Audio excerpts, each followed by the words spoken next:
من الشيطان الرجيم بسم الله الرحمن الرحيم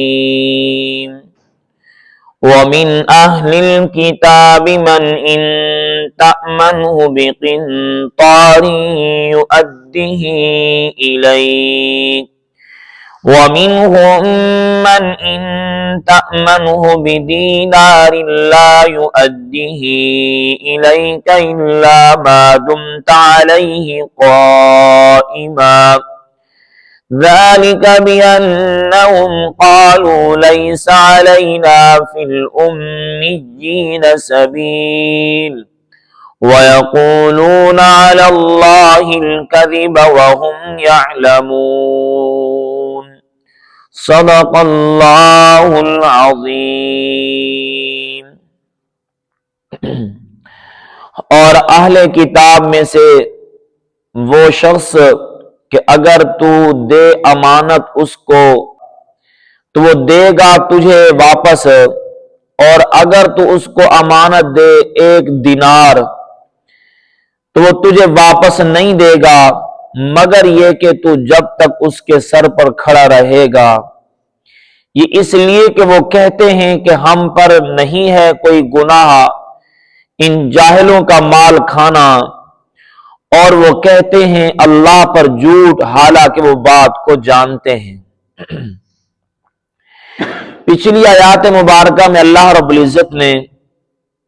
اہل کتاب کی دین کے معاملے میں خیانت اور بددیانتی کا ذکر فرمایا۔ دین کے معاملے میں ان کی خیانت اور بددیانتی یہ تھی کہ وہ اپنی کتابوں میں آپ صلی اللہ علیہ وسلم کے بارے میں، قرآن کے بارے میں پڑھ چکے تھے، اس کے باوجود انہوں نے اس کو چھپایا ہوا تھا۔ یہ ان کی دین کے معاملے میں خیانت اور بددیانتی تھی۔ اس آیت مبارکہ کے اندر اللہ رب العزت نے ان کی مالی بددیانتی کا ذکر فرمایا کہ وہ جس طرح دین کے معاملے میں خیانت کرتے ہیں، بددیانتی کرتے ہیں، اسی طرح وہ مال کے معاملے کے اندر بھی خیانت اور بددیانتی کرتے ہیں۔ فرمایا وَمِنْ أَهْلِ الْكِتَابِ مَنْ إِنْ تَأْمَنْهُ بِقِنْطَارٍ، اہل کتاب میں سے کچھ ایسے بھی اہل کتاب ہیں کہ اگر آپ ان کو مال کا ڈھیر بھی دے دیں یُؤَدِّهِ إِلَيْكَ، وہ آپ کو واپس کر دیں گے۔ اگر ان کے پاس آپ بطور امانت مال کا ایک بڑا ڈھیر بھی دے دو تو تمہاری امانت تمہیں وہ اہل کتاب واپس کر دیں گے۔ وَمِنْهُمْ، اور اہل کتاب میں سے کچھ ایسے بھی ہیں کہ اِن تَأْمَنْهُ بِدِینار،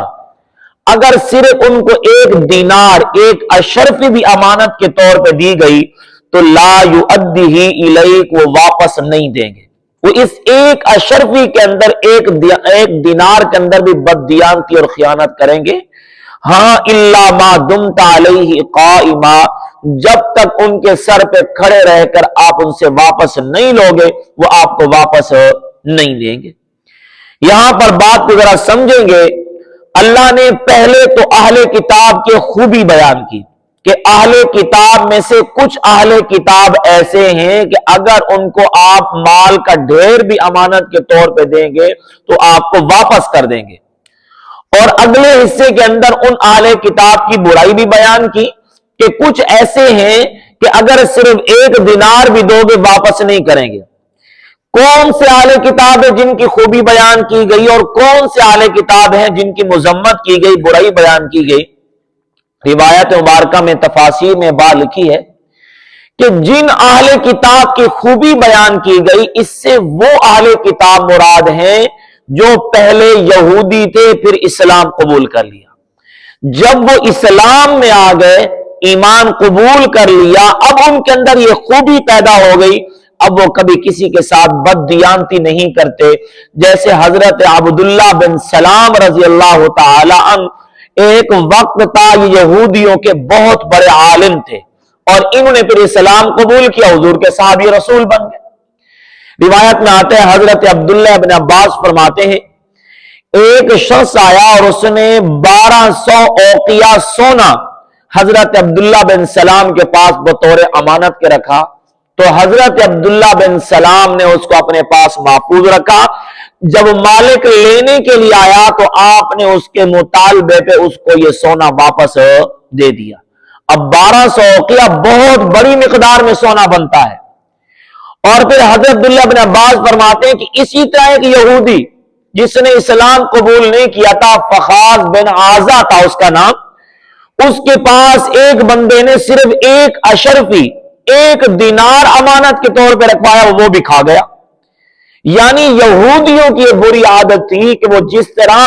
دین کے معاملے میں خیانت اور بددیانتی کرتے تھے، حق بات کو چھپا لیا کرتے تھے،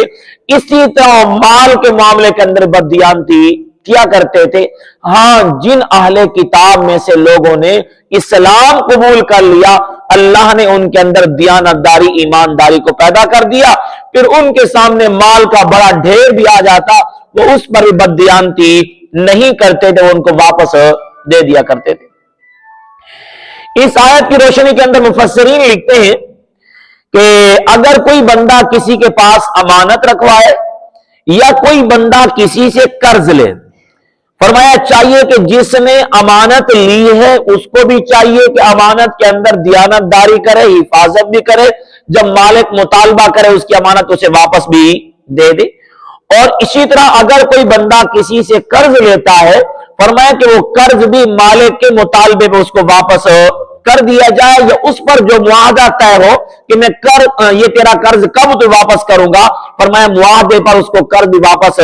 دے دینا چاہیے. اگر فرمایا کہ ہم قرض کے واپس کرنے میں دھوکہ دہی کریں، یعنی مالک کو بار بار دھکے دے، جیسے کچھ لوگوں کا مزاج ہوتا ہے کہ آج دوں گا، کل دوں گا، یا کچھ دے دیا اور کچھ نہ دیا، فرمایا کہ پھر بھی ہمارا معاملہ ان لوگوں کی طرح ہوگا جو یہودی کیا کرتے تھے. جس طرح وہ لوگوں کے ساتھ بددیانتی اور دھوکہ دہی کیا کرتے تھے، پھر ہماری مثال ان لوگوں جیسی ہو جائے گی. تو ایمان والوں کو چاہیے کہ وہ ان یہودیوں کی طرح جو پہلے یہودی تھے پھر اسلام قبول کر لیا، اب وہ صرف یہودی نہیں رہے، پہلے وہ مذہب برحق یہودیت پر تھے، اب اسلام پر آ گئے. اللہ نے ان کو دونوں انعام دے دیے کہ انہوں نے مذہب برحق کی بھی جو پہلے تھا یہودیت، اس کی بھی قدر کی، جب حضور صلی اللہ علیہ وسلم کا زمانہ آیا اس دین کی بھی قدر کی.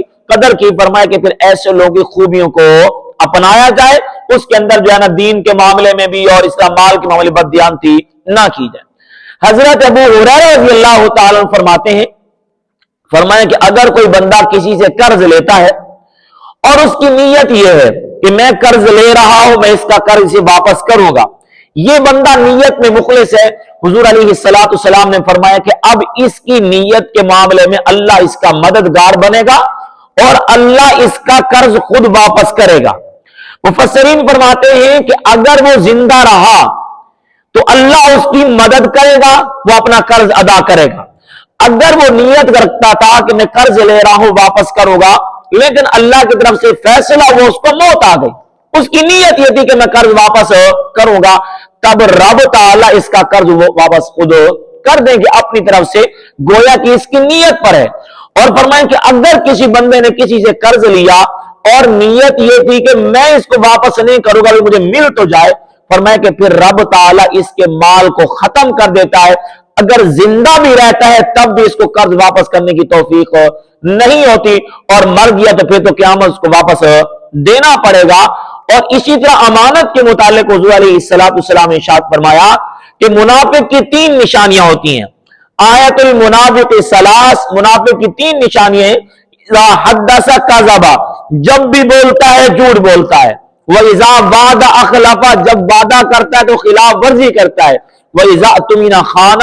جب اس کے پاس امانت رکھوائی جاتی ہے تو اس میں بددیانتی اور خیانت کرتا ہے، تو یہ منافق ہے. تو ایمان والے کو چاہیے کہ اگر کسی سے قرض لے تو واپس کرنے کی نیت رکھے کہ میں ضرور انشاءاللہ قرض واپس کروں گا، تو اللہ توفیق بھی دے دیتے ہیں اس کو قرض واپس کرنے کی. زندگی کے اندر ہے تو اللہ مال میں برکت دیتے ہیں، بندہ قرض ادا کر دیتا ہے. اگر دنیا سے رخصت ہو گیا اللہ خود اس کا فیصلہ کریں گے.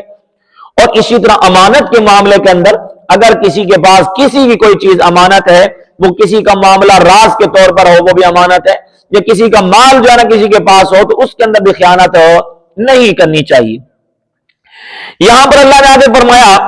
یہ جو یہودی لوگوں کا مال کھا جاتے تھے، خیانت کیا کرتے تھے، یہ کیوں کرتے تھے؟ ذالک بأنہم قالوا لیس علینا فی الأمیین سبیل، یہ لوگ کہتے تھے کہ ان مسلمانوں کا مال کھا جانا، یہودی لوگ کہتے تھے کہ ان مسلمانوں کا مال کھا جانا یا ان پڑھ لوگوں کا مال کھا جانا، اس میں ہم پر کوئی گناہ نہیں ہے بلکہ ہمارا حق ہے، ہمیں ان مسلمانوں کا مال کھانا ہمارا حق ہے۔ حضرت عبداللہ بن عباس فرماتے ہیں